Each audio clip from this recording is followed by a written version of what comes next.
Hello YouTubers, welcome back to part 2 of my 2-year anniversary of me getting my old Knowledge Adventure games back up and running. I've been giving you a brief history of what I can remember compiled back to the earliest date dating back to 1995.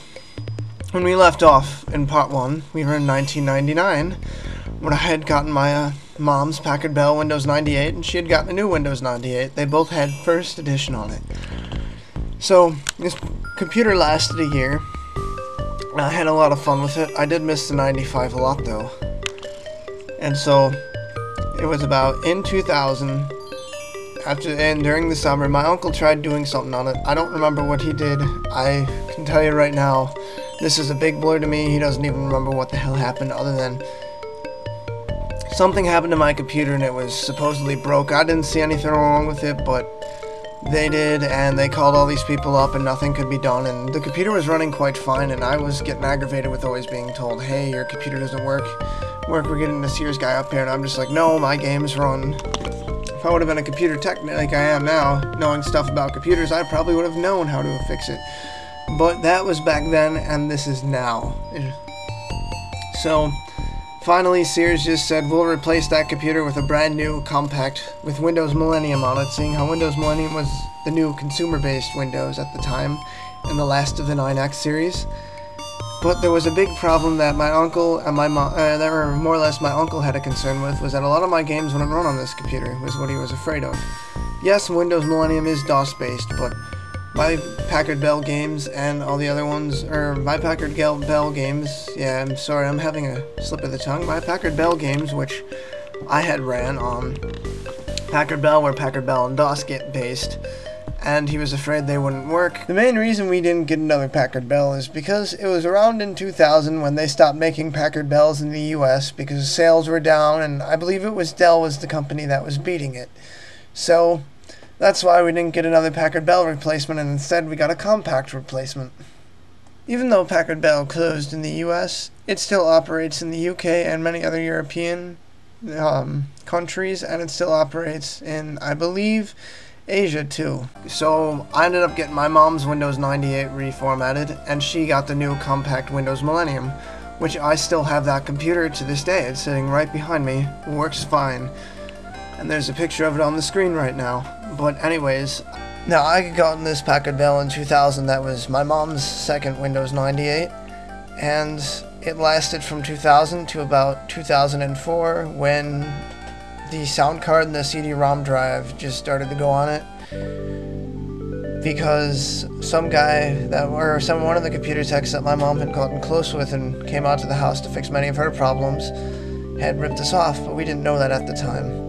But this Packard Bell is probably the best one I had. It lasted the longest, I ran it the most, and it helped me a lot during those grades when we'd go into science projects because of the old games and the material it would go through, because back then it wasn't outdated.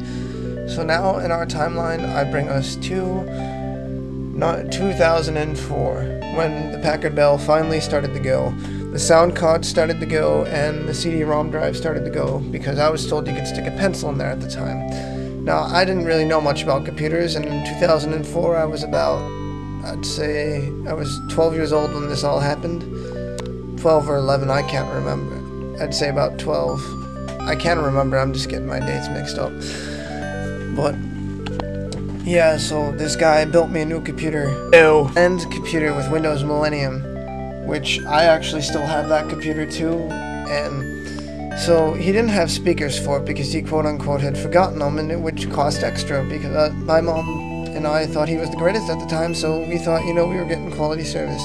So he said, was there any games that you needed to test out now? And I was just like, my old Packard Bell games. And he's just like, what Packard Bell games? And I'm just like, the ones that I'd grown up with. You don't expect me to give them up? And he said, oh, those won't work. You need to have a Packard Bell to play those. You might screw up your computer. You can still buy DOS games though, because they'll run on here. So I was devastated at first, but then I started resorting to sites like eBay and this other site I can't remember the name of to buy these games, and believe it or not, I got both. I got them in the same bundled way I got them with the Packard Bell. Now the first game I had rebought was 3D Body Adventure, and I had found that on eBay back in, I wanted to say it's July of 2004. when I finally had got it through the mail, it wouldn't install right. It would play the audio, and it was a Revell audio sound card. It would play the audio or the music just well, but when it played the voice speaking, it would halt like there was a problem with it. And we had this computer guy come over, and he didn't know what the hell the problem was. He just told me the game was busted. He tried working on it for about 2 hours, and didn't work. He told me not to use it again. So a couple of months later in August, I had rebought Kid Zoo, 3D Dinosaur Adventure, Space Adventure, Speed, Undersea Adventure, and the KA demo, Knowledge Adventure demo. And I tried installing them, and I had the same problem. So he finally just told me that you really need a Windows 98 First Edition to play these games, which kind of upset me because this was originally supposed to have a Windows 98 in it for most of my games. So at the time, I started fantasizing about actually having an older computer built, but I didn't even think that was possible. My parents wasn't possible. That the games were outdated, forget about them, move on. So unfortunately, I packed them away for a couple of years. But believe it or not, in 2005, maybe it was, yes, this was 2006 now, 2 years from that, I was in 8th grade. In 2006, I was about 14 years old, and he had gotten them to run without the music playing, but with the voice speaking. I just thought at first that it was amazing. And, well, one part that I had forgotten is that in 2005, he updated the Windows Millennium to XP because I had no use for it being Millennium anymore, because he said the DOS wouldn't run properly on the Millennium.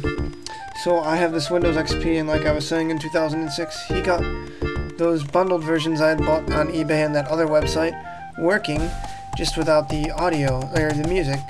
And so it was finally that summer when we realized he was a rip-off because of all the times my computer had broken down, and that the only computer working was the Compaq Millennium we had bought back in 2000.